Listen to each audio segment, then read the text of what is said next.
Hi, my name is Lauren Kramer, and welcome today to my reading of my novella, Remnant.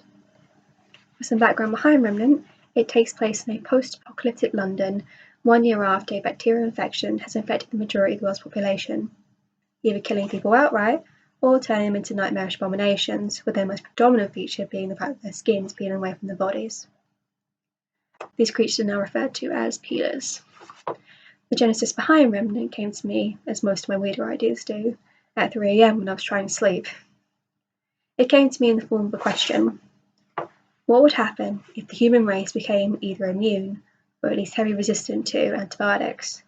It's something we've all seen in the news nowadays, scientists going on about how we're becoming too reliant on antibiotics and how they're being too heavily prescribed. I thought this would be an interesting concept to coincide with a potential outbreak. I'm now going to read you a section of the novella itself. The context: this piece takes place most of the way through the novel, quite near the end, right after the two main characters, Laurel and Harper, have had a massive fight and subsequently made up about how they wanted to proceed for the infected city.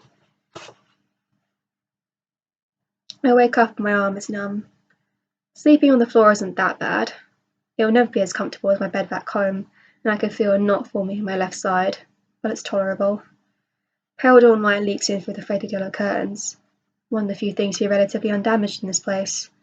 Looks like it had been raided long before we showed up. Anything of value appeared to be stripped and the rest was broken. I've stopped thinking about the previous inhabitants of places like this long ago. It became depressing quickly. A familiar arm was wrapped around my waist, clinging tightly to me in sleep. One of her legs is entangled with mine. I could feel the warm, light puffs of Laurel's breath against my neck.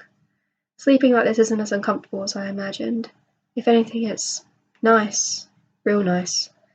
To be honest, it makes me feel safer than I have in a long time. I don't know if that's the year of isolation talking or not. I hope not. Either way, it helps Laurel sleep, and the extra body heat is a plus, so I'm not going to complain. I roll over, my arm aching for where I slept on it. I slack while growing the uncomfortable sensation. I miss my bed.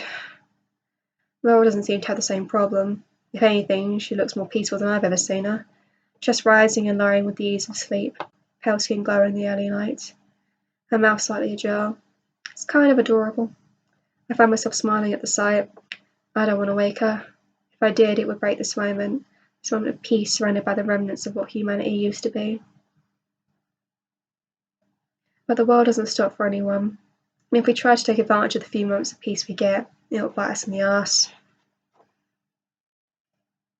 I shake her shoulder. Get up.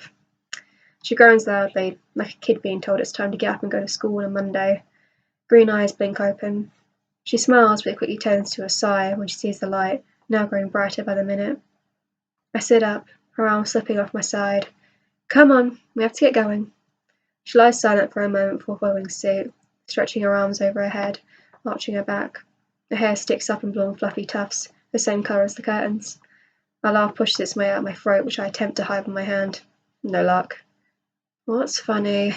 Her voice is fuzzy from sleep. Your hair. She looks up, sees a travesty of a bird's nest she has resting on top of her head, starts quickly patting it down, scowling at me. Rude, she says, pushing me lightly with her free hand. Like yours any better than mine. I shrug. True. I just don't give a shit. She flips me off. We laugh, but soon things turn awkward. I stare ahead at my feet.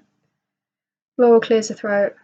Look, I am sorry about yesterday. I just don't see any other way we can get out of the city without costing us more time. I sigh. I know. It's just the thought of going down there. It fucking terrifies me, Laurel. You think I'm not scared too?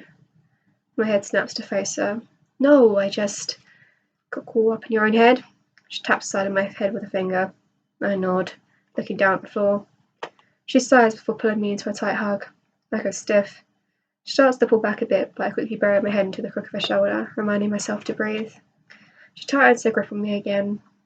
She smells of dirt and sweat and something that's unmistakably her. The closest thing I can compare it to is lavender. She gently rubs my back.